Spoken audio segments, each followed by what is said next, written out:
Today I'm in the BMW 640i Convertible, which I picked up from Europcar. This particular one had just over 6,000 kilometers on it when I picked it up. So what I'm going to do is take you through it, tell you a bit about what I think about the car, and then tell you about some of the features of the car. So firstly, the car itself, I'm going to just take you outside the car and I'll show you a bit around it. So you'll see it's quite a nice looking car.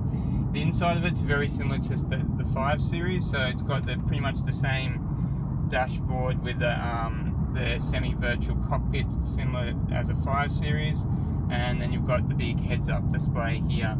Steering wheel is also very similar to the 5 Series with all the same sort of options here. Where it's slightly a bit different to the 5 Series is the stitching around the sides here and the finishing here, which the 5 Series doesn't have, and I think it's quite a nice touch here. This has got the different options, so you've got Sports, you've got also Sports Plus, which some of the more performance models have, and then you've got Comfort, and then you've also got Eco Mode as well in it. Being a convertible, this is a soft top convertible. The top comes down reasonably quickly, had no issues. Some of the cool features I've noticed in it is the back window there. You can actually take down and up without, which is quite cool, with or without the roof down. What I'm also going to do shortly is just give you a bit of a demonstration of the acceleration of this. So this has got the straight 6 3-litre turbo engine in it.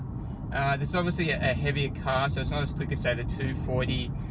It does about mid-5s to 100, but I'm going on a highway now, so I can actually legally accelerate here and show you sort of the acceleration. So I'm going to put in sports mode, and that's you can hear the engine. It's it gives you a bit of noise. Picked up now. We're already going 110 kilometers an hour now, so I'll slow down there, and you can see how this car handles. I'm really impressed with the handling of this car. So compared to the 5 Series, it handles a lot better than the 5 Series. So it just sits really nice and flat when you go around a turn, and then just holds the road, and you feel really, really confident in the car and how it handles. How it drives every day, really smooth. It's got 20-inch wheels on this one because this is the M-Spec version, but you wouldn't guess it's got the 20-inch wheels on. It's very smooth. Going over potholes and things like that, you don't feel many bumps. So definitely no complaints. With the roof up now, there's not, as you can hear, there's not a huge amount of cabin noise. I'm sitting on the highway now doing about 110 k's an hour, and it's fairly quiet here, and definitely doesn't feel like I'm doing 110 kilometers an hour here. Some of the other features, got a heap of cameras on the outside of the car, as a lot of these new BMWs do have. So it's got the 360 degrees, and you can control it here by this. If you're going at certain speeds, you can press it and it'll show you where the front of the car is, or the rear of the car, or if you're parking more or less sort of where the car is around against your surroundings and things like that. So that's always a pretty cool feature as well. It's got the flappy paddle gearbox, as you'd sort of expect in these cars. It's got, you can also do the Tiptronic here on the side. It's got the pretty much standard BMW gearbox there, or automatic gear changer there. It's got your automatic hold here, so if you're in traffic and then want to put the handbrake or something, it sort of just holds you, and you take your foot off the brake, rest your foot. It's obviously got the electric parking brake in here, which most of the higher class BMWs have. I know that when I've driven the 240, it's still got the manual pull up, but obviously this is the 6 Series, so this is obviously a lot more higher up than the 2 Series. What else? It's got your features like your auto high beams and things like that. It's got obviously your lane assist, the vibrating of the wheel, where the wheel vibrates if you go out of your lane, and obviously as all your BMW models today do, it's obviously got the lane departure assist, so it basically will flash up if it feels that you're trying to change lanes and there's a car in the lane next to you. The back seats, they're fairly roomy. I mean, inside here at the front definitely feels roomy. I had a quick sit before in the back seat just to sort of give it a feel, and it's you've got more than enough room there. It's obviously more of a 4-seater there, so definitely can only fit 4 people in here, not 5 people.